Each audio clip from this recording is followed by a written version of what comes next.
La Caisse des Jardins du littoral gaspésien vous présente votre émission d'information Reflet d'ici. Bonne émission. Bienvenue dans votre Reflet d'ici. Cette semaine, votre émission des nouvelles locales et régionales est rendue possible grâce à la collaboration de nos différents journalistes, techniciens et bénévoles. Merci à eux. Cette semaine à Reflet d'ici.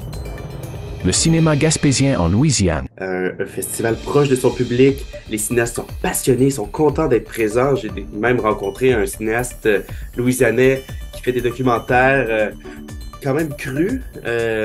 Puis, c'est un jeune cinéaste, lui, passionné par la culture, par le rayonnement que peuvent avoir des œuvres. L'enjeu du plastique. C'est clair que tout ce qui est matière organique, là, carcasses de homards, de crabes, des bestioles, de la nourriture. Et ces temps-ci, là, les paquets de viande. On a reçu un poisson dernièrement, un gros poisson là, qui était pêché. Un salon qui répond aux besoins des élèves. Oui, on est très contente. C'est vraiment un bel événement. Ça nous permet de constater toutes les différentes possibilités d'emploi puis d'études aussi en Gaspésie. Respect des employés demandés. Tim Hortons était fermé, par exemple. Donc, ça a un impact. Puis, on est obligé de fermer aussi la circulation. Donc, c'est déplaisant pour les gens. On comprend très bien ça. Mais c'est hors de notre contrôle. Mais on essaie le ministère des Transports devrait faire une intervention majeure en 2025. On va essayer de faire demander ça en 2024. Sculpture de neige pour tous. Dimanche, on a une activité à l'OTJ à Sainte-Thérèse de Gaspé. Donc ça va avoir lieu sur le terrain de Balmol. En fait, c'est une activité de sculpture de neige. Donc c'est vraiment aussi une activité participative. Donc on a invité deux artistes, Mélanie Tremblay et Véronique Gagné. Toujours trop de matières valorisables au LET de Gaspé. Puis on voulait voir aussi dans quelle proportion on envoyait des matières recyclables ou des matières organiques, par exemple, à l'enfouissement. Puis quelle priorité on pouvait se donner pour améliorer les choses, quelles solutions on pouvait trouver aussi pour axer peut-être nos activités de communication suite à ça. La revue de presse. Bonne émission.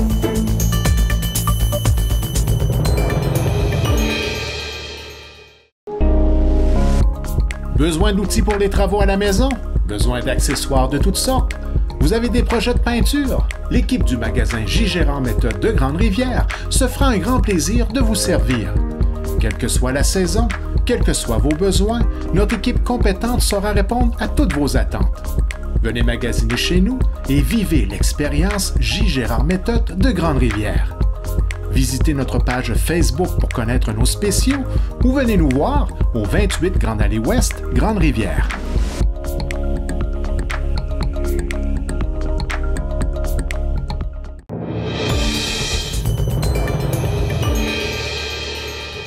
Le Festival de cinéma Les Perséides célèbre sa participation pour la 5e année consécutive au Festival Cinéma On the Bayou à Lafayette. Avec Guillaume Wallen à la tête de la délégation, quels impacts cette présence aura-t-elle sur la reconnaissance internationale du cinéma gaspésien? Découvrez les perspectives et les attentes de Guillaume pour ce prestigieux festival de films indépendants dans cette entrevue.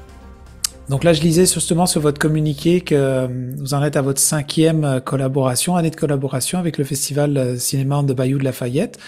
Est-ce que tu voudrais, avant qu'on rentre dans le sujet de pourquoi vous êtes là aussi, nous raconter un petit peu comment est ce festival comparativement un peu au Perséide? C'est sûr qu'on peut faire des comparaisons, mais aussi de c'est quoi l'ambiance, c'est quoi qu'on y trouve comme type d'art du cinéma? Oui, mais c'est un festival, c'est le plus grand festival francophile, en tout cas aux États-Unis, celui qui a une plus grande attention donnée aux œuvres francophones de la France, Québec. Il y avait des cinéastes acadiens aussi qui étaient présents sur place. Puis, moi, c'était ma première expérience en tant que directeur de la programmation là-bas, la première fois que même que je visitais la Louisiane au complet comme ça. Alors, j'ai découvert vraiment un festival qui s'apparente beaucoup au nôtre tout de même, avec la salle en question, une salle coquette, intime. Ce sont surtout des cinéphiles passionnés qui se présentent au festival. C'est pas un festival grand public avec, mettons, un tapis rouge exubérant des premières mondiales, tu sais, comme pas un festival qui s'apparente, mettons, peut-être comme celui de Cannes ou Berlin, là, ou peut-être le Festival de Toronto, un festival intime. Dès que les films se terminent, les gens peuvent directement aller voir les cinéastes, pouvoir parler des films avec eux dans leur espace lounge, un peu comme nous avons, nous, à Percé dans notre centre d'art. Alors, ça, c'est quelque chose que j'ai beaucoup, beaucoup aimé. Un festival proche de son public. Les cinéastes sont passionnés, sont contents d'être présents. J'ai même rencontré un cinéaste louisianais qui fait des documentaires quand même cru. Puis, c'est un jeune cinéaste, lui, passionné par la culture, par le rayonnement que peuvent avoir des œuvres. Alors, pour ça, ça a été très influent ou plutôt enrichissant comme expérience. C'est vraiment quelque chose qu'on veut faire, qu'on veut reproduire encore pour le futur dans de nombreuses années.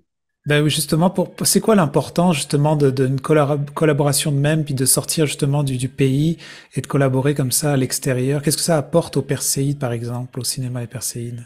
Mais je pense, ce que ça apporte au Perséide, c'est de pouvoir offrir une vitrine à ce genre de cinéma. Parce que oui, on est un festival qui essaie de promouvoir des films de partout dans le monde. On est international avec une attention particulière, bien sûr, aux films québécois, là, pour partager notre propre cinéma. Mais ce qui est important, c'est que pendant un festival, ça dure pas longtemps. Tu sais, c'est vraiment comme une petite vitrine, une fenêtre qui s'ouvre pendant 6-7 jours. Et c'est le moment, je pense, pour les gens de la Gaspésie de pouvoir découvrir du cinéma qu'ils pourraient voir, impossible à voir nulle part ailleurs. Alors, on veut amener ce cinéma-là, puis si ça peut influencer les gens, si ça peut inspirer les gens, ben c'est mission accomplie.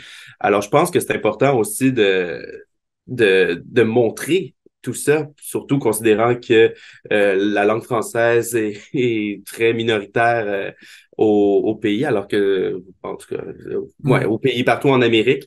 Alors, quand on peut avoir la chance de le promouvoir, je pense qu'il faut le faire. Puis, il y a aussi une idée qu'on veut avoir, qu'on voudrait très bien faire aussi cette année, ça serait d'inviter des cinéastes plus acadiens, exact, pour faire une séance plus axée sur leur cinéma, sur leur culture et tout. On l'a fait l'année passée, mais il y avait pas, les Acadiens n'étaient pas présents, mais peut-être une collaboration avec le festival FICFA, festival francophone en Acadie, où je suis même allé là cette année. Et c'est déjà quelque chose qu'on fait un peu avec eux, là. Il y a un échange qui a été fait, mais pas dans le cadre des Persides, plus dans le cadre de l'école de cinéma que nous avons à Percé. Il y a 2 cinéastes, jeunes cinéastes qui venaient de sortir, ou même encore à l'école secondaire 5, qui sont allés là-bas réaliser un film. Puis nous, on a accueilli aussi 2 cinéastes en herbe acadiens. Alors, c'est pour ça que je pense que c'est important. C'est que pendant un festival, c'est court, ça passe vite, puis c'est le moment pour les gens de découvrir des films, surtout qu'il n'y a pas tant de cinéma en Gaspésie pour promouvoir le cinéma d'auteur. C'est surtout le cinéma plus commercial là, qui est à l'avant-plan. Donc, pour le cinéma d'auteur comme ça, c'est le moment et on veut offrir cette tribune. Puis justement, le jour où on se parle aujourd'hui, on est le mardi 30 janvier. Je sais que ça termine demain, il me semble, le 31, ce festival-là On the Bayou à Lafayette.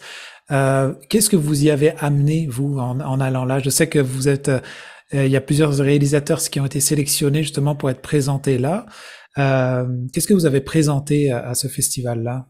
On a présenté 6 courts-métrages cette année qui allaient de la comédie au documentaire, film expérimental aussi. On a aussi présenté une œuvre disons, une œuvre chouchou du Festival des Persides qui est Percé on the Rocks, film réalisé en 1964 par Gilles Calde, qu'on présente pas dans le cadre du festival, mais toujours dans notre salle de cinéma à chaque année quasiment, qui est comme une carte postale, un hymne pour Percé de façon humoristique et expérimentale. Alors, ça, c'est le film avec lequel on a clôturé, j'ai clôturé la programmation. Sinon, Bird Bumblebee, qui est un documentaire un documentaire plutôt, c'est une fiction. C'est rare des fictions gaspésiennes même, c'est pour ça que j'ai été très séduit par ce film-là. Et c'est un film où on suit un loyaliste. Vous avez les colons américains qui sont retournés, en fait, qui ont fui les colonies britanniques avant que ça devienne les États-Unis pendant la Révolution américaine. Puis c'est comme ça suit de façon fictive un loyaliste en Gaspésie, filmé un peu à la manière ONF. Donc, c'est très, très, très intéressant de ce côté-là. On avait aussi Tatsumi Komiya, documentaire, plus du genre reportage, réalisé, une production de la Fabrique culturelle de Julien Leblanc et Estelle Marcoux, qui parle d'un Japonais qui est arrivé en Gaspésie à Captcha, si ma mémoire est bonne, puis et qui commencer une entreprise de verre soufflé. Sinon, L'Envolée des Sœurs, dont je vous ai parlé tout à l'heure, l'échange Acadie-Gaspésie. Ce sont les deux cinéastes gaspésiennes qui sont allés là-bas, qui ont réalisé un film en Acadie, à Moncton, avec l'aide du cinéaste Julien Cadieux. On a d'ailleurs présenté un de ses films à la dernière édition des Persiles, Il y a une étoile, splendide cinéaste. Alors, on a présenté ce film-là en grande première américaine.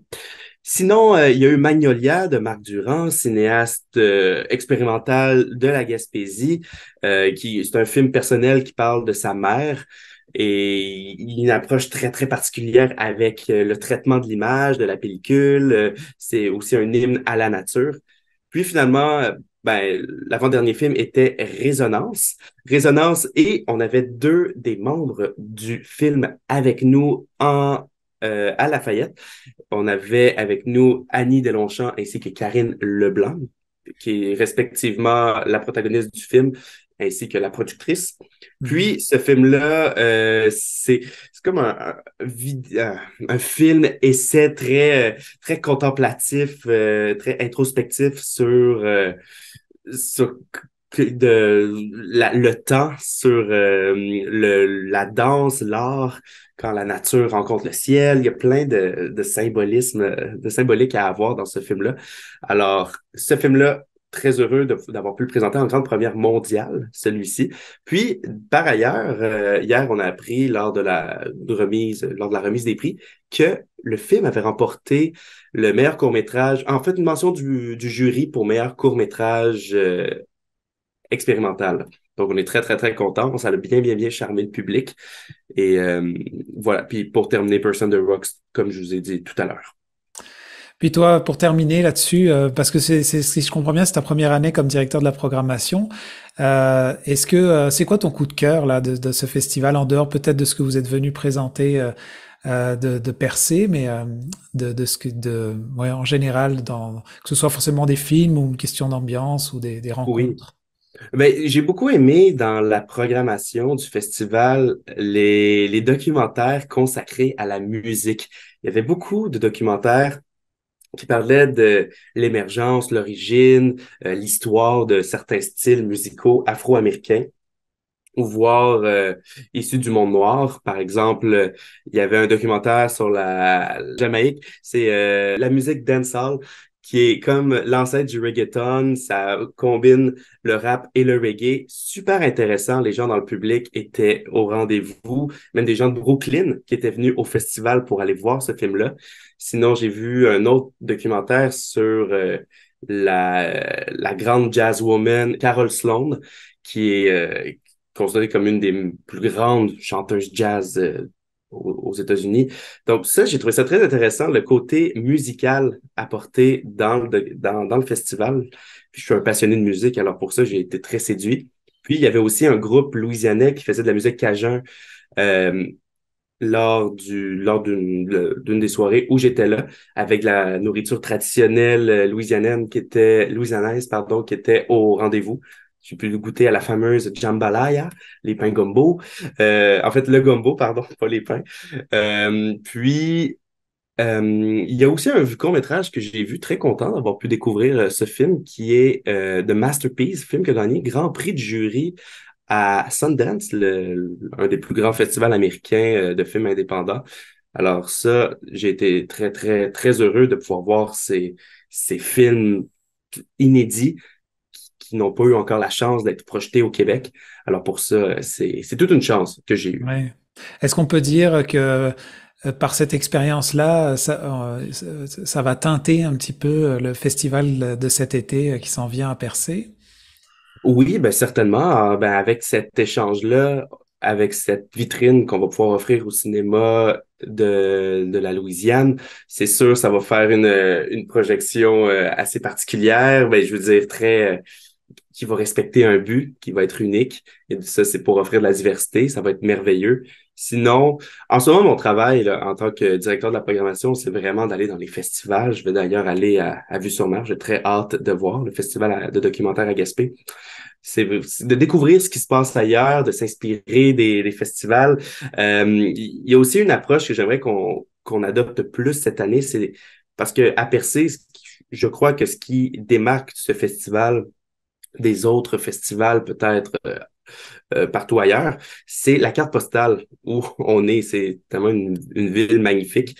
Alors, peut-être offrir cinéma et activités pour le public, les gens qui viennent d'ailleurs pour découvrir la ville. Je pense que ça pourrait être très, très bien. Et aussi, c'est plus fort que tout pour cette deuxième édition, c'est vraiment promouvoir le cinéma gaspésien. On a fait une projection l'année passée où c'était la Gaspésie à l'honneur. On a présenté La danse du caribou ainsi que Les enfants de la rivière Nouvelle, 2 documentaires splendides et la salle était comble. Il y avait des gens qui sont venus de la Matapédia pour voir ce film. Alors pour ça, je pense que c'est faire rayonner le cinéma international, mais aussi local. Peut-être ça ratisse large, mais il y a toujours un angle ou une ligne directrice qui est le cinéma d'auteur, comme des films moins commerciaux, mais qui offrent vraiment une belle vision, une belle histoire qui se démarque. Ben, merci beaucoup Guillaume et merci pour ce partage de ton expérience. Avec grand plaisir, merci d'être sur le plateau. Vous écoutez votre reflet d'ici. Revoyez tous nos reportages sur notre site Internet. À la bijouterie Brigitte de Grande-Rivière, notre grande panoplie d'idées cadeaux pour toute la famille et notre vaste choix de bijoux pour elle et lui saura satisfaire à coup sûr l'être cher. Nous avons des produits de beauté, accessoires de décoration, montres solaires Seiko, les montres Bering au style moderne et au design innovateur, des perles et les diamants naturels de la collection Malo. Pour la qualité, les meilleures marques sur le marché, faites confiance à l'équipe de la bijouterie Brigitte de Grande-Rivière. Les déchets de plastique polluent nos plages, nos parcs, nos rues, nos littoraux et d'autres endroits qui sont chers aux Canadiens. Il faut remédier aux torts qu'ils causent à la nature et aux espèces sauvages. C'est pourquoi le gouvernement du Canada prend ces mesures pour réduire la pollution plastique et passer à une économie circulaire axée sur l'ensemble du cycle de vie des plastiques en les gardant dans l'économie sans pour autant qu'ils polluent l'environnement. Voilà ce que déclare Ottawa dans le cadre d'une consultation visant la création du registre fédéral sur les plastiques qui servira d'outil de surveillance et de suivi du plastique. La directrice de la Régie intermunicipale des matières résiduelles de la Gaspésie, Mme Nathalie Drapeau, apporte quelques bémols à ce nouveau dispositif dans le cadre d'une entrevue à TVRP, par l'entremise de laquelle elle commente aussi une suite probable du projet de déconstruction et l'importance de mettre les déchets dans les bons bacs. Voici mon reportage. Madame Drapeau, bonjour. Oui, bonjour. Dites-moi, Ottawa a décidé de consulter les Canadiens concernant la mise sur pied d'un registre sur le plastique, c'est-à-dire rendre un peu tout le monde redevable, en amont, en aval. Différents organismes ont réagi. Vous, ça vous concerne quand même. Le plastique, vous le recevez. Je crois que vous avez quelques projets en ce sens. Comment vous recevez l'idée d'abord d'avoir un registre? Ben, on complète déjà beaucoup de registres. Donc, c'est sûr que la gestion de l'information, c'est intéressant quand cette information-là se rend quelque part, puis qu'on est capable de la réutiliser facilement, rapidement, puis que ça donne un résultat concret. Oui. C'est sûr que en même temps, moi j'ai quand même une crainte parce que de la réduction de compte, on en fait, mais on passe un temps incroyable, un temps fou à compléter, à compiler des données, à les transmettre. Et là, c'est de savoir comment cette chaîne d'information-là, comment elle va se déployer, ça va être quoi les conséquences pour nous au niveau gestion. Ça, c'est le bout qui me préoccupe. Donc, l'énergie que ça va demander, puis à quoi ça va véritablement servir au concrètement. Bon, d'accord. Les organismes me disent, d'autres organismes que j'ai parlé m'ont dit un registre, encore un autre dispositif qui va peut-être servir à rien. Vous en pensez quoi? C'est ça, je suis un peu à la même place. Moi, j'aimerais bien savoir à quoi ça va servir. Puis, en fait, quelle retombée concrète va découler de ce registre-là. Parce que des registres, on en complète déjà. Est-ce qu'il n'y a pas moyen d'aller chercher des données qui sont déjà existantes ou compléter les plateformes qu'on doit déjà, nous, auxquelles on contribue déjà? Donc, tu sais, pourquoi dédoubler les outils alors qu'on en complète, mais vraiment beaucoup? Moi, c'est le bout qui mérite toujours un peu, là. Donc, on fait beaucoup de reddition de comptes. Mais au final, nous, notre tâche, elle n'est pas diminuée, mais ça n'améliore pas notre quotidien. Un tel registre, ou en tout cas, je ne vois pas comment ça peut l'améliorer. C'est ça que j'ai besoin de comprendre ou j'aimerais qu'on me convainque. Dites-moi, le plastique, ça vous concerne en ce sens que, dites-moi, est-ce que vous recevez, vous qui êtes ici depuis longtemps, recevez-vous plus de plastique qu'avant? Parlons de plastique. Oui, définitivement. Avez-vous ça? Oui. Jusqu'à quel point ça vous concerne sur le plan de la réception? Bien, il y a différentes catégories de plastique. Alors, on reçoit, je dis souvent ça, on reçoit un peu plus de tonnage que, tu sais, si on compare les 5 dernières années, le tonnage a pu augmenter de 100 tonnes ou 200 tonnes. Mais le volume, on reçoit beaucoup plus de volume parce que, je vous donne un exemple, allez à l'épicerie, vous achetez une salade maintenant, ben c'est pas nécessairement dans le petit sac, hein, c'est dans la barquette de plastique. Donc ça, on en a maintenant des contenants de plastique. On en retrouve beaucoup plus qu'on en avait par le passé. Alors, on reçoit aussi différents types de plastique qui posent toujours problème. Hein? Donc, le plastique, c'est toujours une famille de matières qui est complexe pour le citoyen. C'est-tu récupérable? C'est-tu recyclable? C'est pas recyclable? Aussi, est-ce qu'il y a un marché pour ce plastique-là ou pas de marché? Donc, c'est pas une matière qui est facile à gérer. Donc, il y a certains plastiques qui sont faciles. Donc, des bouteilles de liqueur, ça va, tu sais, mais quand on arrive dans les emballages de biscuits, les sacs, bon, alors, tu sais, le citoyen, lui, c'est jamais... Fait que dans le doute, souvent, il va le mettre dans le bac bleu alors que ça nous pose problème. Puis la manipulation de ces plastiques-là sur la chaîne, donc les sacs plastiques, les films plastiques, les plastiques souples, très difficile pour nous de trier. Les trieurs travaillent très fort pour sortir ces plastiques-là. Nous, il y a plusieurs trieurs qui vont toucher à ces matières-là pour les sortir de la chaîne.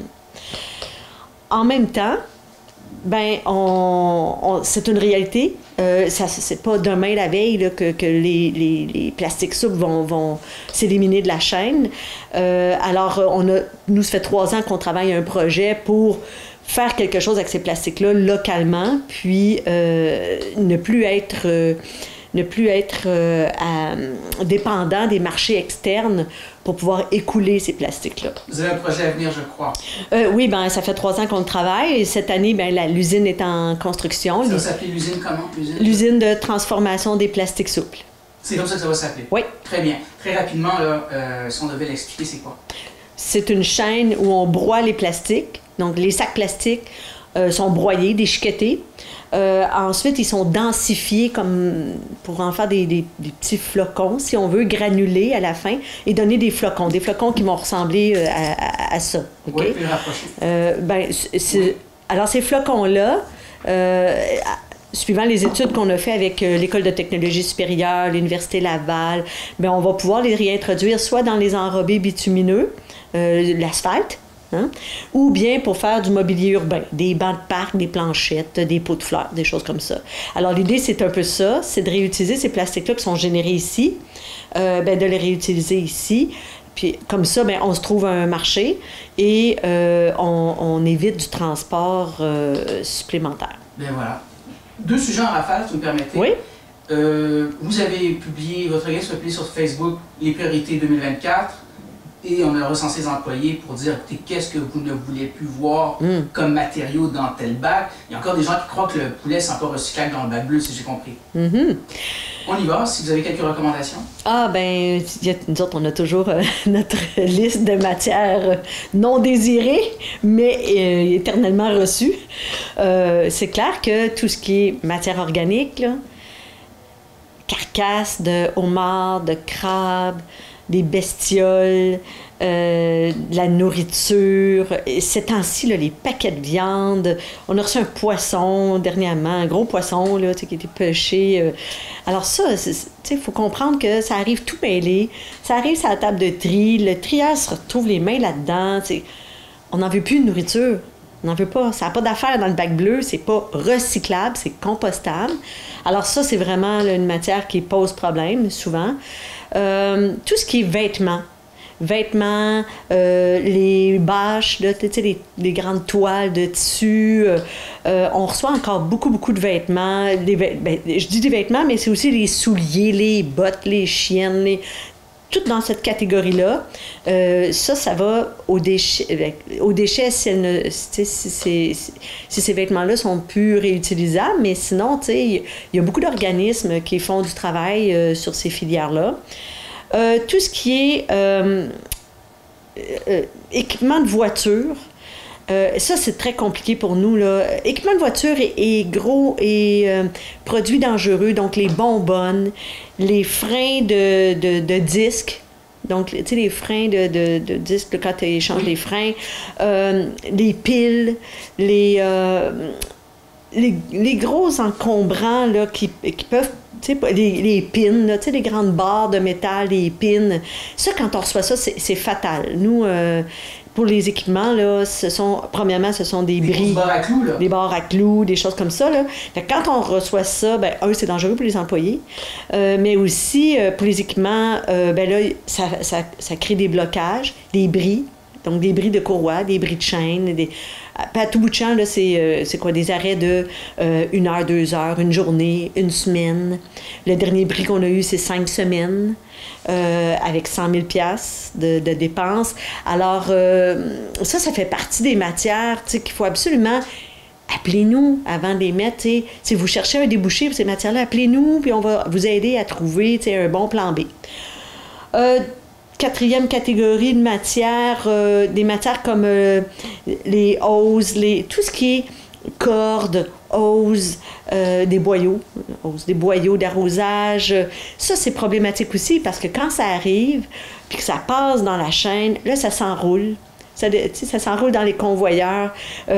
Faut voir un trieur essayer de sortir ça. Là. Hein, ça passe vite. Là, essayez de sortir là, un tapon de fil, les cassettes. Tu sais, les cassettes vidéo? Oui, absolument. Ah, c'est terrible.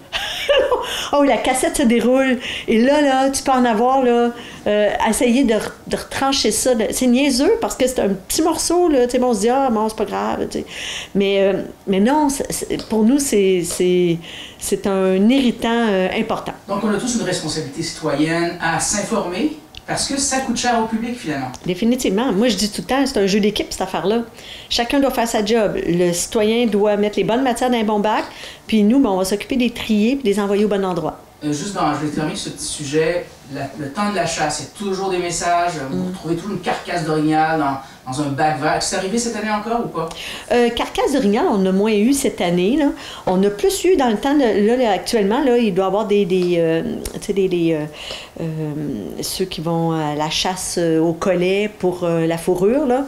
Mais là, on reçoit des carcasses sans la peau, sans la fourrure, c'est doublement moins intéressant. Donc, on en reçoit toujours. Mais chaque année, on en reçoit. Là, maintenant, c'est ça. Un jour, on va réussir à identifier les sources. Dernier sujet, projet de déconstruction, ça a marché tellement fort que le Journal de la Presse vous a interviewé, vous, les deux maires de Chandler et de Grande-Rivière, qui tous les deux ont salué votre initiative, et ils ont dit ceci. Si ça devait être repris, on embarque, c'est sûr. Est-ce que c'est envisageable de poursuivre ce type d'initiative? Bien, définitivement. Ça fait partie du plan d'action 2024, donc de mettre les assises pour que la démolition n'ait plus sa place, mais qu'on passe plus en mode déconstruction vers le réemploi. Parce il y a plein d'avantages associés à cette approche-là. Il y a la gestion des coûts. Tu sais, nous, on se retrouve au niveau des écocentres, on déborde au niveau des écocentres. Ça coûte extrêmement cher pour broyer envoyer la matière, transporter la matière. Donc, il faut absolument trouver une autre approche. Puis l'enfouissement, je ne parle même pas de l'enfouissement, là, je vous parle de la valorisation, mais l'enfouissement, c'est encore plus dispendieux. Et ces matières-là, c'est ce qui est ressorti du projet de déconstruction. Ce ne sont pas des résidus, ce sont des ressources. Et ces ressources-là, on se doit, comme citoyens, comme monsieur, madame, tout le monde, on se doit de prolonger leur durée de vie parce qu'on ne peut plus se permettre de tout jeter de façon systématique. On ne peut plus se permettre sur le plan économique, mais aussi sur le plan environnemental, sur le plan social. On n'a plus cette marge de manœuvre-là. Donc, définitivement, en 2024, il y aura d'autres projets de ce genre-là. Et je suis bien contente de savoir qu'il y a de l'intérêt à cet effet-là. Merci beaucoup, Mme Lambert. Merci. Revoyez tous nos reportages sur notre site Internet. Toute l'équipe de Michel et Terry Whittom vous attend à votre pharmacie Jean Coutu de Grande-Rivière. Pour des conseils professionnels, des produits de qualité, venez nous voir, ce sera un plaisir de vous servir. Des cosmétiques aux soins de beauté en passant par les soins de santé, c'est chez votre Jean Coutu de Grande-Rivière que vous trouverez satisfaction. À n'en point douter, la 3e édition du Salon de la formation au bout du monde, tenue récemment à la polyvalente CE Pouliot de Gaspé, a été une réussite sur toute la ligne. D'autant que près de 500 élèves l'ont fréquenté, lesquels ont eu la possibilité de rencontrer les nombreux animateurs des différents kiosques qui étaient sur place. Un événement interactif où les visiteurs ont eu l'opportunité de se familiariser de près avec les programmes de formation professionnelle, technique et pré-universitaire offerts dans la région. Les élèves ont aussi eu la chance de valider leurs intérêts, de stimuler leur réflexion et de découvrir les compétences spécifiques liées à chaque programme de formation. TVRP peut témoigner de la réussite de l'événement par les commentaires recueillis sur place. Vous entendrez donc tour à tour 2 étudiantes qui se disent comblées par ce qu'elles ont vu, une professeure de français qui précise que les kiosques donnent l'occasion aux élèves de vérifier ce qui les intéresse, et une conseillère en orientation qui rappelle la démarche derrière tout ça. Voici mon reportage. Alors bonjour. Bonjour. Présentez-vous. Moi, c'est Romane Sinotte et voici mon amie Élodie Fournier. Génial. Alors, vous êtes ici, vous êtes quel niveau d'école? On est en secondaire 4. Secondaire 4, très bien. Vous faites quoi ici, en fait, en ce sens que vous êtes contente de cet événement? Oui, on est très contente. C'est vraiment un bel événement. Ça nous permet de constater toutes les différentes possibilités d'emploi et d'études aussi en Gaspésie. Puis c'est une belle opportunité. Il y a une bonne variété, j'ai vu. Il y a quand même beaucoup de kiosques. Hein? Oui, il y a pas mal. Tous les niveaux sont représentés ici. C'est génial. Et vous? Moi, je suis vraiment heureuse parce qu'il y a vraiment un peu de tout. Fait que ça nous donne vraiment une bonne idée de qu'est-ce qu'on va faire. On peut vraiment aller voir tout le monde puis apprendre beaucoup de choses. C'est une question, des fois, on arrive à un âge où on ne sait pas quoi faire, on cherche une formation, on veut savoir où on veut aller. Ça va vraiment aider, j'ai l'impression. Un tas de jeunes ne savent pas trop où se diriger. Non? Effectivement, je pense. Même juste de pouvoir constater un peu en quoi les métiers consistent, je pense que ça peut vraiment juste nous orienter en ce qu'on veut faire puis qu'est-ce qu'on veut pas faire. Puis ça peut vraiment donner des bonnes pistes de réflexion pour tout le monde ici. Génial. Ouais. Donc, merci beaucoup pour la participation, c'est très gentil. Merci. Moi, c'est Annie Dugas, professeure de français à CE Pouliot, en 4e secondaire. Génial. Dites-moi, vous êtes ici, pourquoi? Parce qu'il y a une exposition, une initiative qui sert à quoi? Alors, moi, je suis ici pour accompagner les élèves de 4e secondaire. Puis, l'initiative, c'est... à ce temps-ci de l'année, c'est les choix de cours. Il y a toujours un questionnement de la part des élèves. Est-ce que je suis dans la bonne voie? Donc, les kiosques comme ça leur offre l'opportunité de vérifier qu'est-ce qui m'intéresse vraiment. Est-ce que je vais faire le bon choix? Donc, c'est concret. Ça leur permet de jaser aussi avec des futurs enseignants, de vérifier. Bien, ça, sur papier, ça avait l'air de rien. Mais quand je le constate en personne, que je discute avec des gens qui sont là-dedans, coudonc, ça pourrait m'intéresser. Donc, c'est vraiment pour raffiner leur choix de carrière, leur choix de cours. Alors, bonjour. Bonjour. Alors, je m'appelle Suzy Sergerie, je suis conseillère d'orientation à l'école CE Pouliot à Gaspé. Il y a une journée très importante aujourd'hui, elle s'adresse à qui, en fait, à quel jeune? Alors, c'est à tous les élèves de 3e, 4e et 5e secondaire, aussi des programmes d'adaptation scolaire de la région. Alors, donc, de l'école C.E. Pouliot, de l'école Antoine-Roy, ainsi que de l'école Esdras-Mainville à Grande-Vallée. Et la FGA aussi, donc la formation générale adulte de la Côte de Gaspé et de Rivière-au-Nord. Génial, voilà qui est dit. L'objectif en vos mots, parce que c'est quand même vaste, il y a plein d'exposants, disons, on va dire ainsi, je vois derrière Forillon, le chantier Forillon. Oui. Il y a une diversité de choix pour qui veut faire une carrière éventuellement. Quel est l'objectif ici?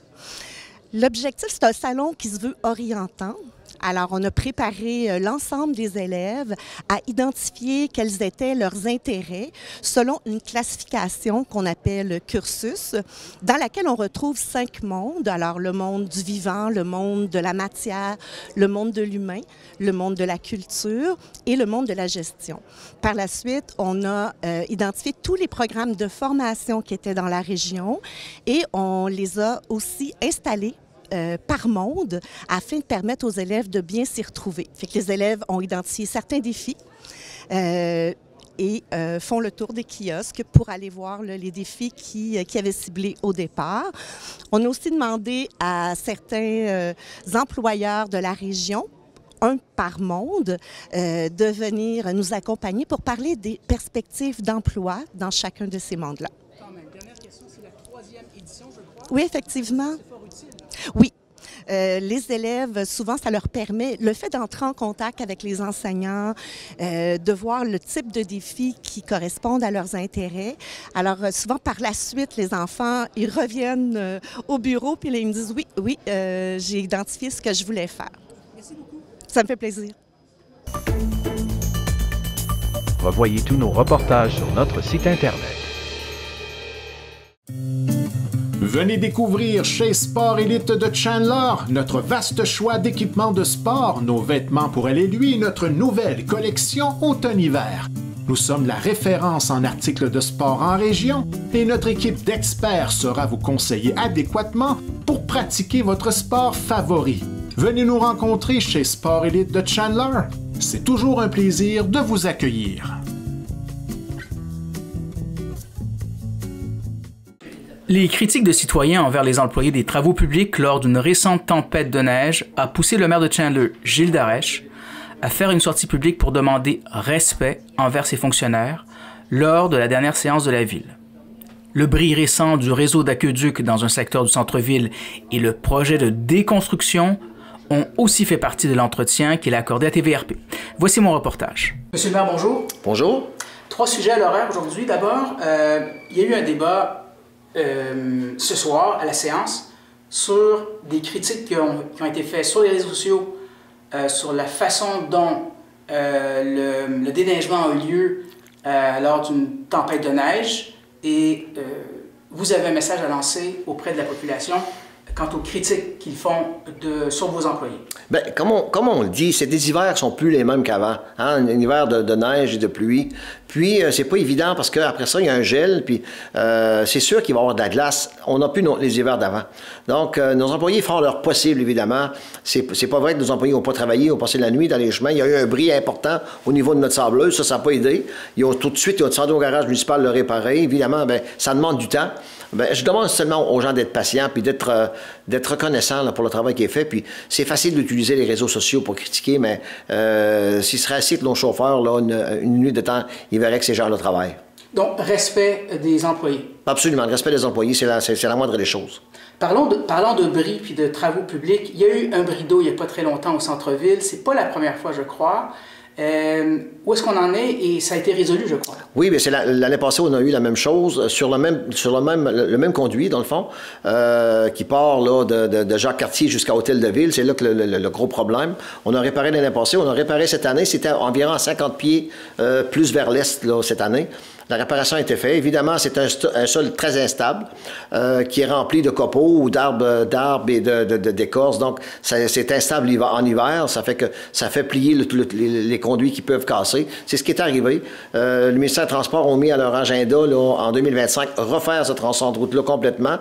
C'est-à-dire enlever le mauvais matériel là. Puis on parle d'une vingtaine de pieds là, de compaction de mauvais matériel. Donc, ça va être un gros projet, mais ça va être une job nécessaire là, pour 2025. Et si on pouvait leur demander de devancer en 2024, ça ferait bien notre affaire. Oui, c'est la question que je me posais. On va sûrement faire la demande, là. Pas sûrement, on va faire la demande à savoir si c'est possible de le faire. Juste de mémoire, quand il y a eu bris d'eau, il y a eu une conséquence, c'est-à-dire les gens ne pouvaient pas consommer l'eau? Pour consommer l'eau était fermée puis surtout, c'est une rue commerciale, donc il y a une rue où les commerces sont là. Donc l'impact, en fait, ça les commerces ont été privés d'eau, donc il y a eu des commerces fermés. Tim Hortons était fermé, par exemple. Donc, c'est un impact. Puis, on est obligé de fermer aussi la circulation. Donc, c'est déplaisant pour les gens, on comprend très bien ça, mais c'est hors de notre contrôle. Mais le ministère des Transports devrait faire une intervention majeure en 2025. On va essayer de faire demander ça en 2024. Ce sera dit. Dernier sujet. Déconstruction. Oui. Vous avez fait le Journal de la presse. Le Média national s'est intéressé à un projet pilote ici de la Régie internationale des matières résiduelles de Gaspésie en partenariat avec la ville de Chandler et Grande-Rivière. Ça a été franchement un succès. J'ai fait des reportages là-dessus. Vous vous êtes retrouvé dans la presse avec Vino Cyr. Si c'était à refaire, ça semblait tout ça sans positif, s'il y avait un autre projet comme ça, vous le referiez? Bien, absolument. C'est un projet qui a été un succès. Succès pour nous et pour Grande-Rivière également. Nous, c'est la bâtisse du bistrot qui se trouvait en plein centre-ville, sur une rue commerciale là, très achalandée en été, qui était devenu un bâtiment qui était dangereux, qui était des fois squatté par des gens également. Donc, c'était pas beau. Puis là, ben, on a fait quelque chose de très beau. Puis c'est un projet que les matériaux... Ce projet-là, ce qui est beau là-dedans, c'est que les matériaux peuvent être réutilisés à d'autres fins. Donc, on aurait d'autres bâtiments, nous, à démolir. On le ferait avec la déconstruction plutôt que de la démolition parce qu'on peut réutiliser le matériel. Disons-le, la régie intermunicipale avec Mme Nathalie Drapeau, c'est avant-gardiste Absolument. Ici. Absolument. C'est une bonne idée que Mme Drapeau a travaillé fort là-dessus.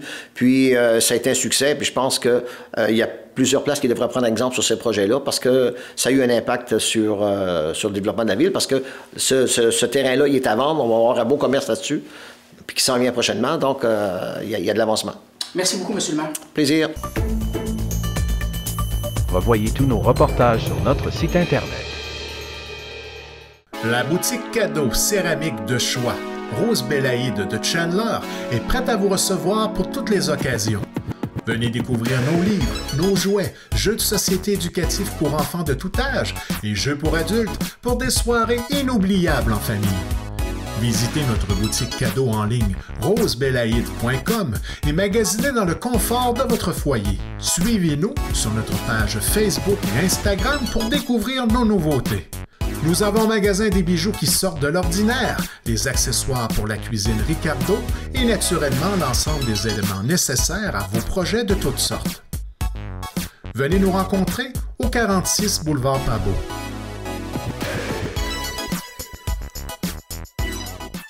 Accès Culture Pop-Up revient cette année avec de nouvelles activités, tant pour public cible que pour le grand public. Et on va en discuter avec Charlotte Agostini, chargée de projet pour Accès Culture Pop-Up. Allô? Allô? Comment ça va? Ça va bien et toi? Oui, très bien. Donc, Accès Culture Pop-Up, avant de parler des activités, on va faire un petit rappel de ce que c'est. Oui, donc Accès Culture Pop-Up, on est à sa 3e année. C'est un projet qui vise vraiment à organiser des activités culturelles accessibles et gratuites partout sur le territoire de la MRC du Rocher-Percé. C'est un projet qui est porté par Courant culturel Rocher-Percé et le réseau en développement social Rocher-Percé. Donc, l'objectif du projet est vraiment d'organiser des activités, autant des ateliers que des spectacles accessibles pour faire la promotion de la culture. Et ça, c'était né de quoi?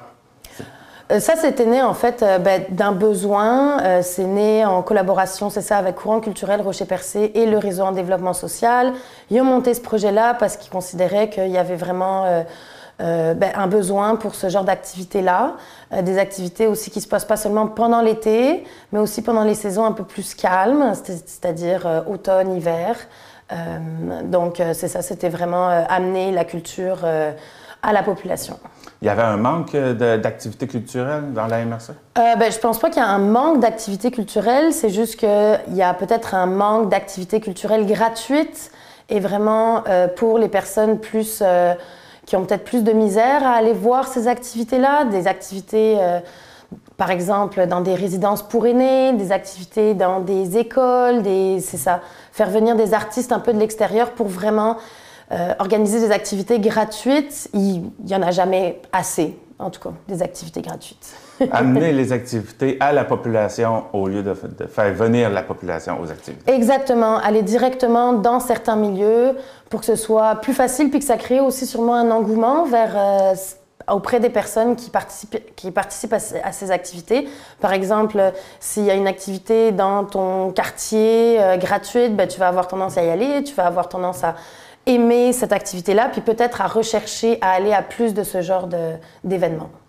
Et vous commencez l'année 2024 en grand. Vous avez déjà une activité qui s'en vient le 4 février, qui se trouve être dimanche. Oui, exact. Donc dimanche, on a une activité à l'OTJ à Sainte-Thérèse de Gaspé. Donc ça va avoir lieu sur le terrain de Balmol. En fait, c'est une activité de sculpture de neige. Donc c'est vraiment aussi une activité participative. Donc on a invité 2 artistes, Mélanie Tremblay et Véronique Gagné, à venir créer une œuvre sur neige. Les personnes qui seront présentes pourront aussi participer, donc c'est-à-dire on aura des petits outils pour venir creuser, on aura de la peinture si les gens veulent venir peindre. Donc c'est vraiment une activité familiale, extérieure. C'est ça, convivial, il y aura un feu, des guimauves, du café. Ça va durer toute la journée de 9h à 16h. De la peinture sur la neige? Oui, exact. On va voir. Mais oui, c'est possible de faire de la peinture sur la neige avec des petits sprays et de la gouache mélangée à de l'eau. Donc, c'est ça. Les jeunes, je pense qu'ils vont pouvoir bien s'amuser. Et pour ce qui est des autres activités, vous avez des activités pour public ciblé. Est-ce que votre programmation est déjà faite pour les prochains mois? Notre programmation se construit au fur et à mesure. Aussi, je veux dire que pendant l'activité de dimanche, en fait, l'activité à l'OTJ à Sainte-Thérèse, c'est en lien avec la fête des voisins. Donc, durant cette journée-là aussi, il y a d'autres activités. Il y a un déjeuner de 9h à midi réservé aux citoyens et aux citoyennes de Sainte-Thérèse. Il y aura aussi des activités de patinage, des activités en forêt et l'inauguration aussi de l'œuvre Manœuvre de Nadia Hadsaïd à 2h30. Donc ça c'est pour l'activité de dimanche, la journée de dimanche. Et sinon c'est ça, dans les prochains mois, on a différentes activités qui sont en train de se mettre en place, des activités donc plus ciblées. Dans des écoles primaires, dans des résidences pour aînés, on a beaucoup d'ateliers et de spectacles, des animations en fait dans des résidences pour personnes âgées, ainsi que, c'est ça comme je le disais, on travaille avec différentes écoles primaires pour avoir des ateliers de danse en ligne, ou aussi avoir le projet Mission Artefact, qui est un projet du musée de la Gaspésie à Gaspé, qui est un jeu interactif en fait pour des jeunes de l'école primaire. Danse en ligne à l'école directement? À l'école directement, c'est ça. C'est pas confirmé encore, mais on est en contact avec un artiste qui serait intéressé à organiser ce genre d'activité. J'ai contacté 2 écoles dans le coin de Percé. Donc c'est ça, c'est à voir si ça va vraiment se passer, mais on est en train de travailler là-dessus. Ça va sûrement avoir lieu en mars. Pour des activités pour les personnes âgées, à quoi vous avez pensé pour eux autres? Donc en fait, j'ai vraiment contacté différentes résidences pour personnes âgées. Donc il y en a 2 à Chandler, une à Grande-Rivière et une à Saint-François de Pabot. Je leur ai proposé différentes options en fonction des artistes qu'il y avait disponibles. Donc on a Monsieur Jacques Bugeaud, Monsieur Chapeau, qui va faire en fait plusieurs animations. Donc Monsieur Bugeaud, c'est un animateur incroyable, conteur, musicien, magicien. Donc c'est vraiment des sessions de 1 heure où il anime, il fait participer aussi un peu les gens, il les surprend avec des contes, un peu de la région. Il y a aussi monsieur Mathieu Fournier et Steve Boulet qui sont allés faire un petit spectacle de musique traditionnelle à la résidence Saint-François de Pabeau. Donc c'est ça, c'est toutes des activités un petit peu d'une heure où on invite les résidents et les résidentes à profiter de ce moment un peu de pause et c'est ça, à profiter des artistes. Donc ça fait le tour des activités. La première année que vous avez fait les activités, c'était axé grand public. Maintenant, vous y allez plus sur public ciblé. Pourquoi avoir fait ce changement-là? On a décidé de faire ce changement-là parce qu'on considère que c'est peut-être plus pertinent pour la MRC, en fait, d'avoir des activités à public ciblé. C'est sûr qu'on veut toujours organiser des événements grand public, mais c'est ça, je pense qu'il y a un besoin d'organiser des activités, c'est ça, dans différents milieux plus fermés, dans des organismes, dans des résidences, dans des écoles. Je pense que c'est vraiment intéressant aussi d'avoir des événements et des ateliers à plus petits groupes. Je pense que ça crée un plus grand impact dans la MRC. 31 mars, ça se termine. Qu'est-ce qui s'en vient pour après, dans le fond, cette date-là? C'est sûr que le projet termine le 31 mars. Il sera de retour l'année prochaine. Pour le moment, je ne sais pas encore comment ça va se dérouler, mais ça va rester un peu dans le même esprit, organiser des activités culturelles, grand public, public ciblé. Donc ça va être un peu le même esprit. La première fois, ça a été pendant l'été. Là, cette fois-ci, ça a été pour la période hivernale. Cette période-là de 6 mois, est-ce qu'elle est décidée en fonction de la période que vous voulez couvrir? Comme, la prochaine, ça va être cet été, fait qu'on recommence tout de suite. Ou, l'hiver, c'est quand même intéressant, on va reprendre la licence, pas la licence, mais on va recommencer ça. Ouais. En fait, l'événement le projet s'est jamais vraiment déroulé durant l'été. Maximum, c'était le printemps. C'est sûr que le projet n'aura pas lieu pendant l'été parce que pendant l'été, il y a déjà beaucoup de choses qui se passent. Il y a beaucoup aussi de touristes et on ne veut pas vraiment faire des événements grand public axés aux touristes. On veut vraiment que la population de la MRC en profite. Donc, c'est sûr que ça sera de retour à l'automne 2024. Là. OK. Quelque chose que vous aimeriez ajouter? Ou est-ce qu'on a fait le tour? On a fait pas mal le tour. J'aimerais juste remercier nos partenaires financiers qui sont le gouvernement du Québec et la MRC du Rocher-Percé, ainsi que les différentes villes et municipalités de la MRC. Bien, Charlotte Agostini, merci beaucoup de nous avoir parlé des activités à venir pour Accès Culture Pop-Up. Merci à toi de m'avoir reçu au studio. Venez découvrir chez Sport Elite de Chandler notre vaste choix d'équipements de sport, nos vêtements pour elle et lui, notre nouvelle collection automne-hiver. Nous sommes la référence en articles de sport en région et notre équipe d'experts saura vous conseiller adéquatement pour pratiquer votre sport favori. Venez nous rencontrer chez Sport Elite de Chandler. C'est toujours un plaisir de vous accueillir.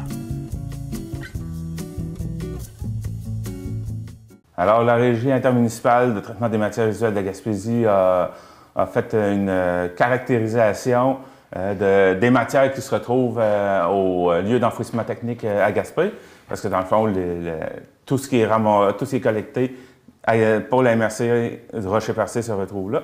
Donc, on va parler des résultats de cette caractérisation avec Laurent Gélina de la RITMRG. Bonjour. Bonjour, Jean-Denis. Ça va bien? Très bien, toi? Oui, première visite dans nos studios. Oui, exactement. C'est bien, vous avez des beaux studios, content d'avoir été invité. Donc, cette caractérisation-là, vous l'avez faite en 2023. C'est pourquoi que vous avez décidé de la faire? D'abord, c'est une étude qu'on voulait conduire pour analyser finalement qu'est-ce qu'on enfouissait. Comme tu disais tantôt, tous les matières, tous les déchets qu'on produit, qu'on met dans le bac vert ou dans le bac noir à la maison, se retrouvent au lieu d'enfouissement à Gaspé. Donc, qu'on habite à Port-Daniel, à Chandler, à Grande-Rivière, ou à Percé, toutes ces matières-là sont envoyées par camion au lieu d'enfouissement à Gaspé. Puis là, on se demandait un peu qu'est-ce qu'on retrouve dans ces déchets-là finalement. Donc, on a vraiment mis les deux mains dans les déchets pour examiner. Donc, il y a plusieurs camions qui sont arrivés qu'on a observés. Donc, un camion déchargeait la matière, puis aussitôt qu'il déchargeait, nous, on allait prendre un petit échantillon de ce camion-là, un 300 kilos à peu près de matière, puis on allait la chercher au hasard, aléatoirement, dans le débarquement. Puis on venait ensuite, on avait des belles installations, puis on venait défaire un peu tous les sacs à déchets, on venait les ouvrir, puis on regardait qu'est-ce qu'il y avait là-dedans. Donc, c'était très intéressant. L'objectif de faire cette caractérisation-là, c'est quoi? Bien, l'objectif, c'est d'identifier les matières qu'on enfouit. Donc, d'essayer de voir est-ce qu'on enfouit des matières recyclables, est-ce qu'on enfouit des matières organiques. Est-ce que c'est normalement, à l'enfouissement, on se dit, ben là, à l'enfouissement, on envoie des déchets. Mais est-ce que c'est réellement seulement des déchets? Donc, c'était l'objectif de notre étude. Puis, on voulait voir aussi dans quelle proportion on envoyait des matières recyclables ou des matières organiques, par exemple, à l'enfouissement. Puis, quelle priorité on pouvait se donner pour améliorer les choses, quelles solutions on pouvait trouver aussi pour axer peut-être nos activités de communication suite à ça. On peut voir d'ailleurs, on a le graphique, là, les matières, comme par exemple les matières organiques qui normalement devraient se retrouver au compostage, c'est quand même 37 %. Oui, 37 % exactement. Donc, c'est la matière qu'on a retrouvée au lieu d'enfouissement en plus grande proportion. On retrouve même plus de matière organique que de déchets au lieu d'enfouissement. Des vrais déchets, là, ceux qui devraient vraiment aboutir au lieu d'enfouissement. Donc, on retrouve une très grande proportion de matière organique. Puis, effectivement, c'est des matières qui devraient plutôt aller au bac brun. Puis, on le sait, dans la MRC du Rocher-Percé, c'est pas tout le monde qui utilise le bac brun, forcément. Il y en a beaucoup qui l'ont eu en 2012, qui l'ont essayé, qui ont eu des petits problèmes d'odeur, de mouches, puis qui ont décidé, non, c'est pas pour moi le compostage, j'abandonne ça. Ben là, malheureusement, ce qu'on observe, c'est qu'il y a beaucoup de matière. La majorité du type de matière qu'on va retrouver au lieu d'enfouissement, c'est des matières organiques qui auraient dû aller au bac brun.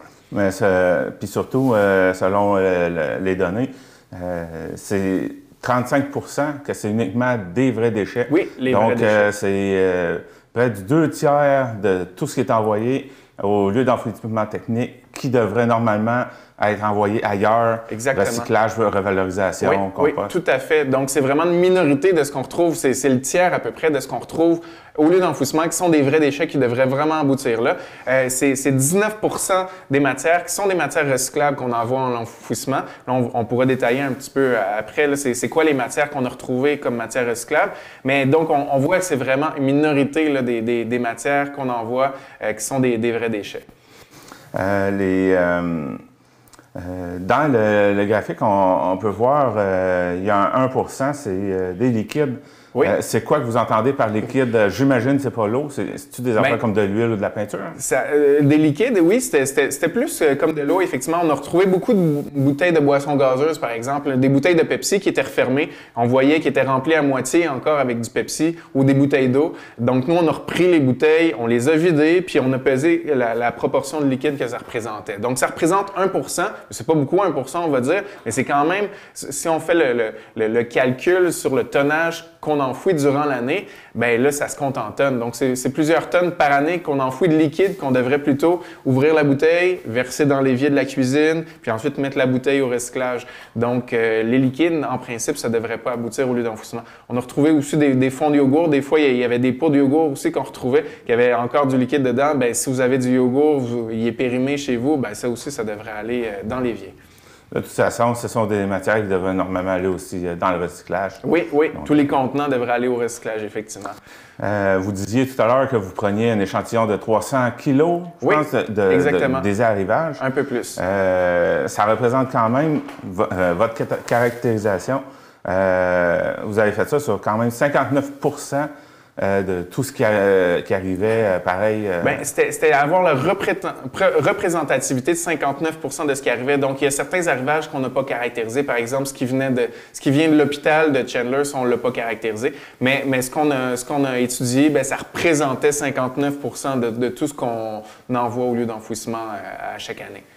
Est-ce que ce qui est collecté chez les commerçants, ça arrive dans le même bloc que ce qui est collecté pour les résidents? Oui, entre autres, ben il y a certains commerces qui sont collectés qui ont des conteneurs, donc des conteneurs en métal. Donc, effectivement, ça, c'est un camion qui est différent. Mais on a aussi examiné le contenu de quelques camions, des camions qui faisaient ce type de collecte-là. Donc, on a examiné des camions qui faisaient la tournée des commerces du territoire, qui ont des conteneurs aussi.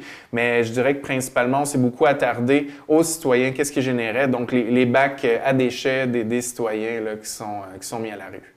Tu voulais me parler un peu des matières qu'on retrouvait, là. Qu'est-ce que vous avez trouvé lors des collectes? Pas lors des collectes, mais plutôt lors de la caractérisation. Lors de la caractérisation, oui, c'est ça. On a retrouvé, premièrement, la catégorie matières recyclables, comme on a dit tantôt, c'est 19 % des matières qu'on retrouvait au lieu d'enfouissement qui étaient des matières recyclables qui auraient pu aller au bac bleu. Donc, on va détailler un petit peu ici qu'est-ce qu'on retrouvait. Donc, au niveau du métal, on a retrouvé beaucoup de canettes.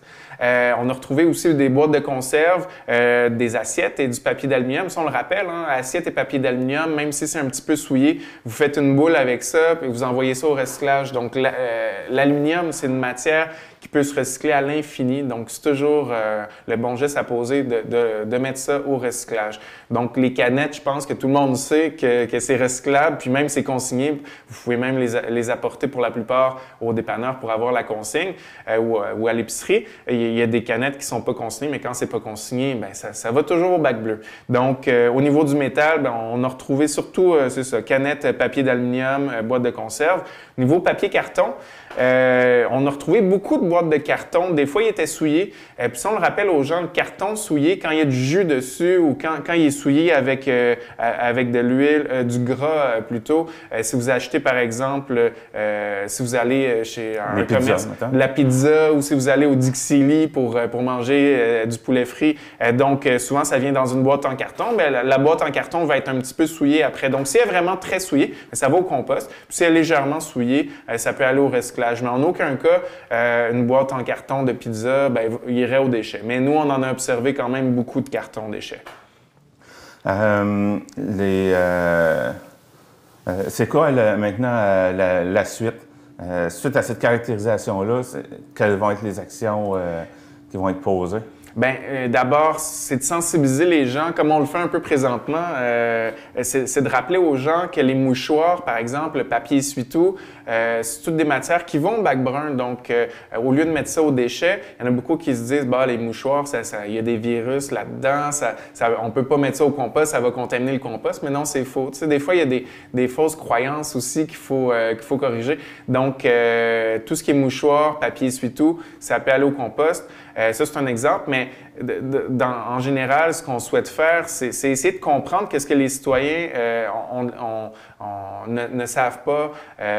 Il y en a beaucoup qui pensent, justement, les mouchoirs vont aux déchets. Et nous, on est là, on va axer nos communications pour dire non, les mouchoirs sont acceptés au bac brun. Donc, d'essayer de faire prendre conscience aux gens des matières qui sont acceptées au recyclage, au compost. Des fois, c'est juste un manque de connaissances, hein. Même si on le dit dans notre calendrier annuel, on a un petit aide-mémoire qui rappelle les matières acceptées dans chaque bac. Des fois, c'est pas tout le monde qui va se donner la peine de regarder ça. Nous, on est là pour faire des rappels, donc c'est pour ça qu'on en parle aujourd'hui. C'est pour ça qu'on en parle sur notre page Facebook, sur notre site web aussi, des matières qui sont acceptées dans chacun des bacs. C'est pour ça que c'est important pour les citoyens d'aller vérifier aussi, de regarder l'information. Des fois, on pense tout connaître, on pense savoir qu'est-ce qui va dans chacun des bacs. Finalement, en lisant notre documentation, on en apprend. On ne savait pas, par exemple, que les résidus de viande, ça allait au compost ou le papier d'aluminium, ça pouvait aller au recyclage. Donc, c'est tout des petites choses, des fois, qu'on ne sait pas, mais qui font une différence au bout de la ligne.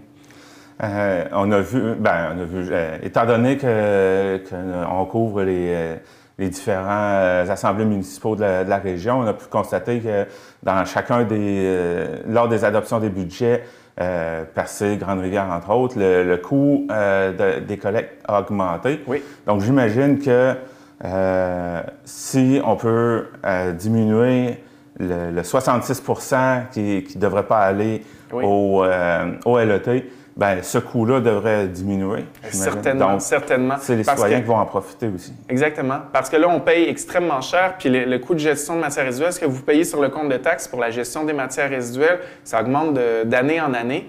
Et puis ça, pour plusieurs raisons, il y a l'augmentation du prix du carburant, il y a les coûts de contrat aussi qui augmentent, le coût des assurances. Il y a plein de raisons. Il y a beaucoup de raisons sur lesquelles on n'a aucun contrôle, mais il y a des raisons sur lesquelles on a du contrôle. contrôle, comme par exemple, justement, la quantité de matière qui est acheminée à l'enfouissement. L'enfouissement, c'est ce qui nous coûte le plus cher. Ça coûte 2 fois plus cher enfouir que de recycler ou composter. Donc, une fois qu'on sait ça, là, on se dit, ah, ben là, on serait peut-être gagnant à essayer de composter un peu plus, à ressortir le bac. Il y en a beaucoup qui ont remisé le bac brun dans le garage, qui ne l'utilisent pas. Mais là, c'est peut-être le temps de le ressortir puis de commencer à l'utiliser. Puis là, justement, l'hiver, c'est une très bonne saison. Il n'y a pas de problème d'odeur. Donc, c'est vraiment une bonne saison pour commencer. En faisant un bon tri, ben, c'est de même qu'on est gagnant, que globalement, tout le monde, on va faire des économies puis qu'on va réussir à limiter les augmentations au niveau de la taxe de gestion de matières résiduelles qui est en augmentation depuis plusieurs années. Puis pour ce qui est du bac brun, ben, si on veut éviter les problèmes de salissage, d'odeur, tout ça, ben, j'ai vu qu'il existe des sacs qui sont vendus pour mettre à l'intérieur du bac brun. Oui. Ben, il y a des sacs, nous, on autorise seulement l'utilisation des sacs en papier. Donc, tous les sacs en papier, même, vous pouvez utiliser, à l'intérieur, vous avez un petit bac de comptoir dans la cuisine, vous pouvez faire ce qu'on appelle un petit origami du bac. Donc, de faire un petit pliage de papier, un assemblage, vous prenez des feuilles de papier puis vous pliez ça d'une certaine manière. Il y a une petite vidéo sur notre site web si vous voulez voir. Vous pouvez mettre ça dans votre petit bac de comptoir. Puis sinon, utilisez seulement une feuille de papier journal, mettre au fond du bac pour protéger le bac. Puis dans votre bac brun à l'extérieur, vous pouvez toujours utiliser des sacs en papier brun. Ça, c'est des sacs qui vont permettre effectivement de garder le bac brun propre. Donc, c'est pas plus salissant que les déchets, le compost. Il suffit d'utiliser des sacs, ou du papier journal pour garder le bac brun propre, puis ça va très bien aller. On a fait le tour de ce sujet-là?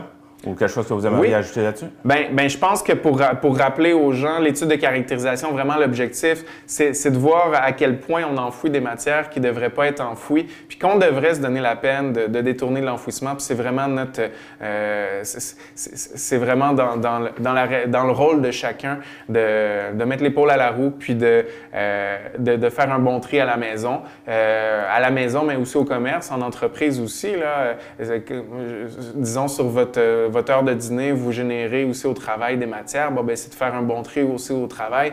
Donc, l'objectif, ce serait de réaliser le meilleur tri partout, donc d'acheminer matières recyclables, matières organiques dans les bons bacs, puis de diminuer en autant que possible là, ce qui se ramasse à l'enfouissement, ce qui coûte le plus cher finalement. Avant de terminer cette partie-là, vous avez fait une caractérisation en 2015. Oui. C'est quoi le comparatif qu'on peut faire? Bien, c'est une étude très similaire. On l'avait fait aussi au lieu d'enfouissement technique. J'y avais participé aussi. Donc, au même lieu d'enfouissement à Gaspé, on avait examiné les matières qu'on enfouissait. Puis, ce qui était ressorti, si on compare avec l'étude qu'on a fait en 2023, si on compare 2015 avec 2023, en 2023, il y avait quand même une augmentation de la proportion des vrais déchets qu'on enfouissait.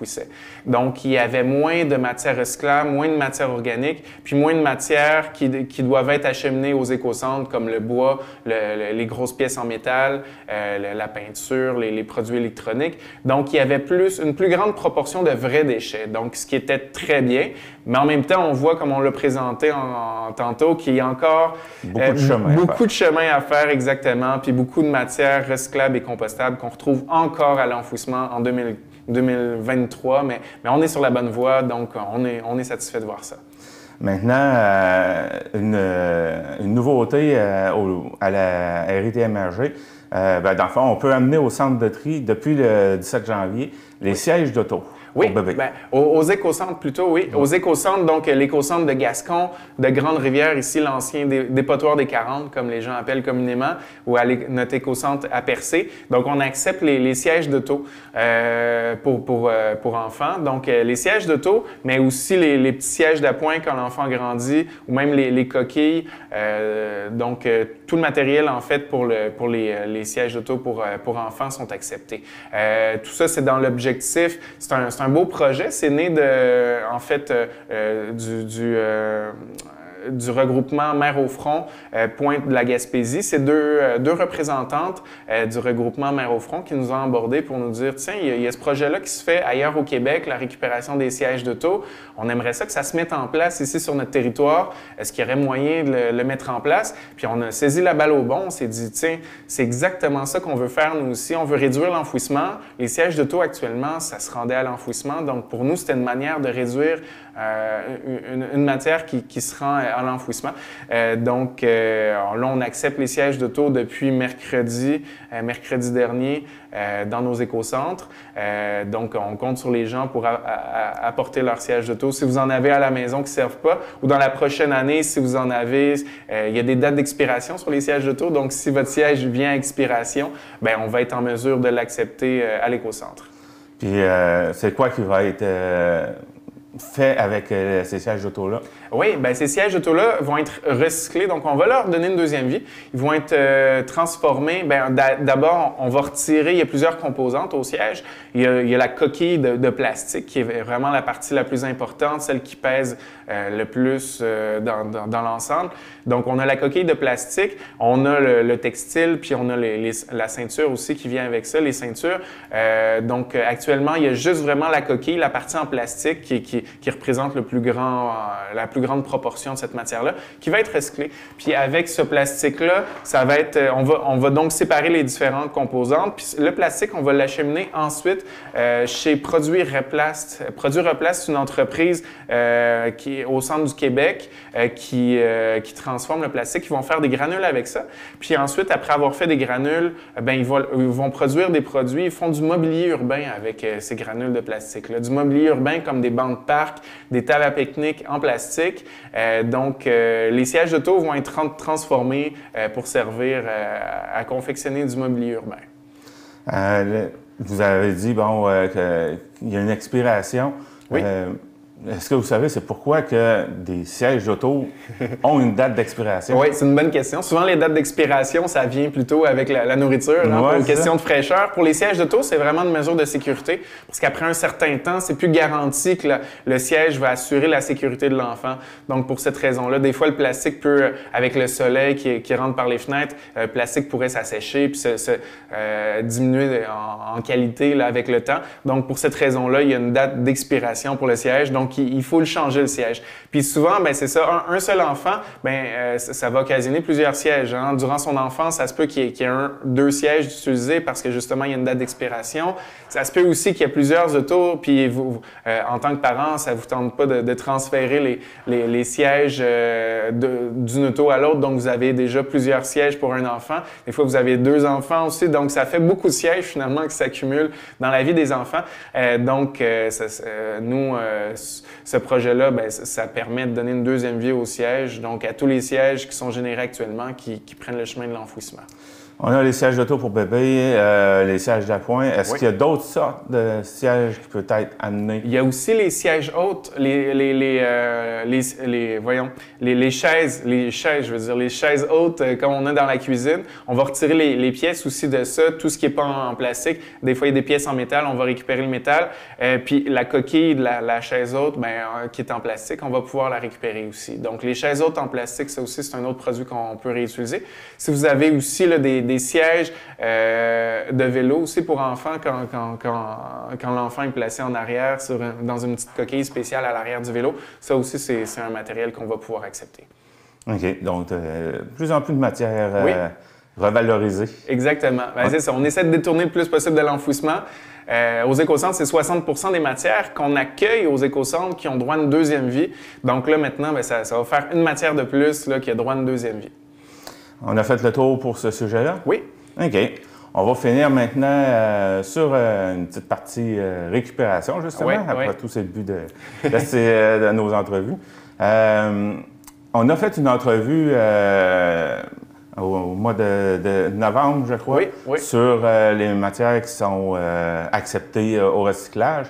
Puis, on parlait des plastiques qui sont souples, qu'on peut étirer. Les plastiques qui ne le peuvent pas, comme par exemple celui-là, ça vient d'un emballage les emballages duo Febreze, là. Oui. Lui, il ne s'étire pas, donc il n'est pas recyclable. Effectivement. Ça, c'est un plastique souple, effectivement. On le rappelle, les contenants, c'est les contenants rigides qui gardent leur forme. Contenant rigide, on regarde s'il y a un petit triangle à l'endos. S'il y a un triangle de numéro 1 à 7, ça va au recyclage, sauf le numéro 6 qu'on ne prend pas. Mais quand c'est un emballage souple comme ça, effectivement, le truc, c'est de voir si ça s'étire, comme tu l'as fait. Quand ça ne s'étire pas, malheureusement, ça va aux déchets. Ouais. Et c'est pourquoi, parce que c'est surtout pour ça que je voulais en parler, pourquoi eux autres ne sont pas recyclables? Bien, c'est une question de marché. Tous les plastiques, c'est toujours une question de marché. Il y a des plastiques qui peuvent être en théorie recyclables, mais qu'au Québec, bien, on n'a pas en place tout le marché qui est développé autour de ces matières-là. Donc ça, la consigne est bonne là, actuellement pour la MRC du Rocher-Percé, la consigne qu'on donne que ce matériel-là n'est pas recyclable, mais c'est valable aussi à l'échelle du Québec. Donc partout au Québec, cette matière-là pose problème, puis actuellement, elle n'est pas recyclée. Mais peut-être que ça va changer dans un horizon de moyen terme. On a le projet plastique qui se développe au centre de tri à Grande-Rivière. Donc, notre centre de tri des matières recyclables, on a ajouté une annexe. Puis là, le bâtiment est encore en construction à l'heure actuelle. C'est presque terminé. Bientôt, on va transformer les plastiques. Donc, tous les plastiques, on a de la difficulté qui n'ont pas de marché actuellement, qui n'ont pas de débouché. On va pouvoir trouver une seconde vie à ces matières-là. Est-ce que c'est le cas de celui-là? Ça pourrait être le cas de celui-là. Ça reste à confirmer. Mais déjà, on a identifié plusieurs plastiques qui ne sont pas recyclés actuellement, que là, on va pouvoir recycler, comme les sacs tressés. Il y a beaucoup de sacs de nourriture pour animaux. Souvent, c'est des sacs en plastique qui, malheureusement, ne sont pas recyclables. Les sacs de chips aussi ne sont pas recyclables. Il y a beaucoup de sacs et pellicules plastiques actuellement qui ne sont pas recyclables. Puis on espère que notre projet plastique au centre de tri à Grande-Rivière va pouvoir servir à donner une deuxième vie à ces plastiques-là. Mais dès que tout ça va être clarifié, on va faire l'annonce, on va faire des communications pour annoncer à la population que finalement, là, tel type de plastique, on est capable de le recycler. Donc actuellement, je dirais que ce plastique-là, il n'est pas recyclable, mais dans un futur assez proche, bien, on va voir si finalement il va être accepté. Donc, on va garder espoir. Et un autre type de sac, à savoir si c'est recyclable, les sacs réutilisables, pas ceux en textile, mais eux autres qui ont, on dirait, un genre de plastique, je ne sais pas trop, là, c'est supposé être fait de matières recyclables. Est-ce qu'elles sont recyclables? Est-ce que, mettons, parce qu'elles sont brisées ou de quoi de genre, on peut les envoyer au bac bleu? OK. Comme les sacs d'épicerie, par exemple, les sacs d'épicerie réutilisables? Oui, comme ceux qu'on peut retrouver chez IGA. Oui, c'est ça. Malheureusement, les sacs d'épicerie réutilisables, qui sont dits même parfois recyclables, malheureusement, au Québec, il n'y a personne qui est capable de les recycler. Ça, il faut bien faire attention. Parce qu'il ne faut pas toujours se fier au code qui est inscrit dessus. Encore ce matin, je voyais un emballage. J'ai acheté des raviolis hier, ça venait dans un beau plateau en plastique. Je regarde le plateau, il est écrit recyclable dessus, mais il ne l'est pas. Puis ça, c'est la même chose partout au Québec. Pour les contenants rigides, il faut vraiment regarder s'il y a un triangle avec le chiffre 1 à 7, sauf le numéro 6. Moi, il y avait un triangle, il n'y avait pas de chiffre dessus, donc moi, je savais très bien que ce n'était pas un plastique qui était recyclable. Même chose pour les emballages, les pellicules. Les pellicules comme ça, qui sont souples, il faut regarder si ça s'étire. Le truc, c'est vraiment de tenter de l'étirer. Si ça s'étire, c'est recyclable. Si ça ne s'étire pas, ça va aux déchets. OK. Ben, je pense que ça vient conclure pas mal notre entrevue. C'est dommage pour les plastiques. On espère que ça bouge. Puis aussitôt que notre projet plastique est développé, bien, on va pouvoir vous en dire un peu plus là, si les choses ont changé au niveau des matières acceptées. Ça va nous faire plaisir de revenir ici pour en discuter. Bien, Laurent Gélina, merci beaucoup pour votre passage en studio. Bien, merci pour l'invitation. Le restaurant Côte d'Or de Grande-Rivière, là où le plaisir de bien manger rencontre la qualité d'un service courtois. Le restaurant Côte d'Or de Grande-Rivière vous propose ses classiques qui ont su faire sa réputation au fil des ans. De son fameux poulet en passant par sa poutine légendaire et sa pizza gourmande, font du restaurant Le Côte d'Or un incontournable en Gaspésie. Nous offrons la livraison sur tout le territoire. Consultez notre page Facebook pour les heures d'ouverture.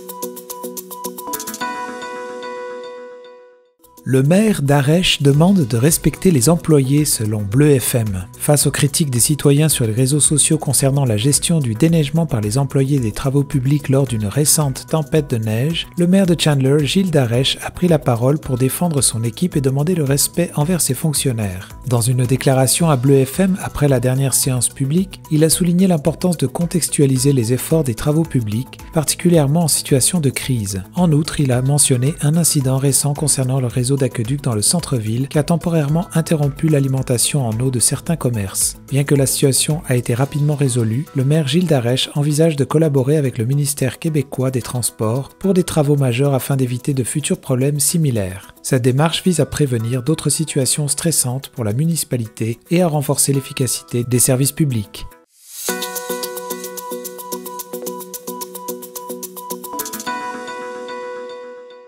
Plus de 50% des matières résiduelles terminent leur course au dépotoir, selon ma Gaspésie. Une étude récente de la Régie intermunicipale de traitement des matières résiduelles de la Gaspésie relève que, malgré les campagnes de sensibilisation, une proportion significative de déchets recyclables et organiques se retrouve encore dans les décharges. D'après le rapport, 37% des matières organiques et 19% des matières recyclables finissent au site d'enfouissement sanitaire de Gaspé. Nathalie Drapeau, la directrice de la Régie, indique que bien qu'il y ait eu des améliorations depuis 2015, plus de la moitié des déchets enfouis n'aurait pas dû l'être. Elle souligne que la région dispose des infrastructures nécessaires pour le tri et le recyclage et insiste sur l'importance de participer aux bonnes pratiques. Nathalie Drapeau remarque que la pression financière manifestée par une augmentation des coûts pour les citoyens n'a pas suffisamment encouragé la réduction des déchets. Elle évoque un potentiel de 400 000 $ en économie ou en revenus issus du recyclage, soulignant que même des matériaux comme le carton et le papier sont encore trop souvent enfouis. Bien que la quantité de vrais déchets ait augmenté depuis 2015, Nathalie Drapeau reste optimiste et prévoit de continuer les efforts de sensibilisation en se concentrant sur les zones problématiques pour modifier les comportements.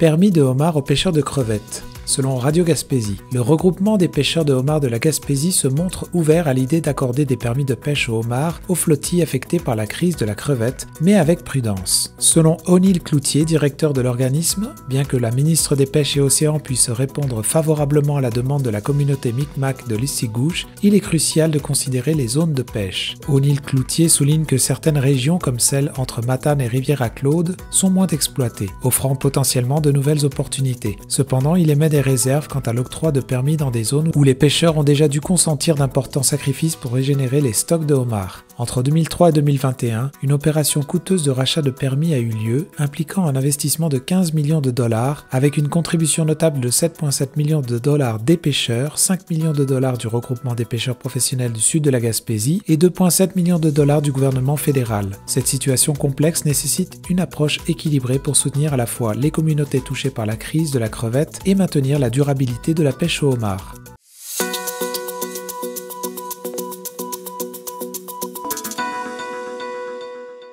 La CNESST ne retient aucun blâme contre les services des incendies de Percé. Selon ma Gaspésie, le service d'incendie de la ville de Percé a été exonéré de tout blâme suite à une enquête de la CNESST concernant leur intervention lors d'un incendie à Cap d'Espoir le 21 juin dernier. Cette enquête faisait suite à une demande de Grande Rivière d'examiner les méthodes d'extinction utilisées. Les recommandations de la CNESST incluent la poursuite et la rédaction de procédures opérationnelles écrites, un processus déjà entamé par le directeur du service de sécurité incendie, Éric Fugère. Éric Fugère, en poste depuis moins d'un an, a indiqué à CHNC que leur service avait été blanchi de toute accusation et qu'ils avaient été encouragés à établir des directives opérationnelles sécuritaires. Selon la ville, le rapport ne mentionne aucun vice de procédure concernant les pompiers de Percé. Suite à cette enquête, la mairesse de Percé, Cathy Poirier, s'est dite satisfaite des conclusions et a souligné l'importance de rassurer la population sur la qualité du service de sécurité incendie, surtout après la fin de l'entente avec Grande Rivière pour le partage des services d'incendie.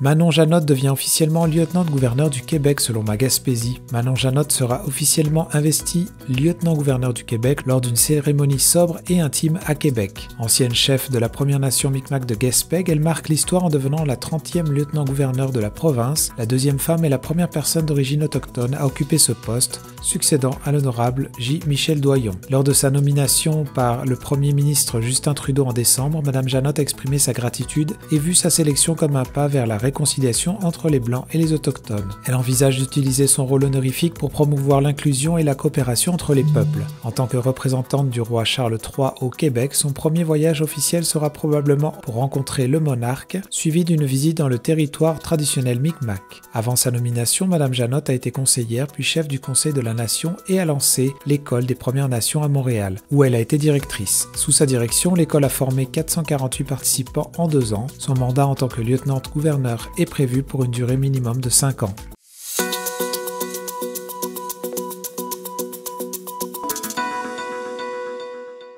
Appel d'offres éolien, l'Alliance obtient près de 500 MW, selon Radio Gaspésie. L'Alliance de l'énergie de l'Est a remporté un succès notable en obtenant un tiers de l'appel d'offres d'énergie éolienne de 1550 MW initié par Hydro-Québec en mars dernier. Cette société comprenant la Régie intermunicipale de l'énergie de la Gaspésie et des îles a été sélectionnée pour développer 2 parcs éoliens totalisant près de 500 MW. Le premier parc d'une capacité de 291 MW sera construit en partenariat avec Invenergy dans le secteur Rivière-du-Loup, tandis que le second de 196 MW sera développé par Kruger Energy dans la région de Montmagny. Ces contrats positionnent l'Alliance de l'énergie de l'Est comme un secteur majeur dans le secteur de la production d'énergie renouvelable au Québec, selon Simon Deschênes, président de la régie. Au total, 8 projets de parcs éoliens ont été approuvés dans cet appel d'offres, avec des livraisons d'électricité prévues entre décembre 2027 et décembre 2029. Le coût moyen des soumissions retenues est estimé à 7,8 cents du kilowattheure, marquant une avancée significative dans le développement de l'énergie éolienne au Québec.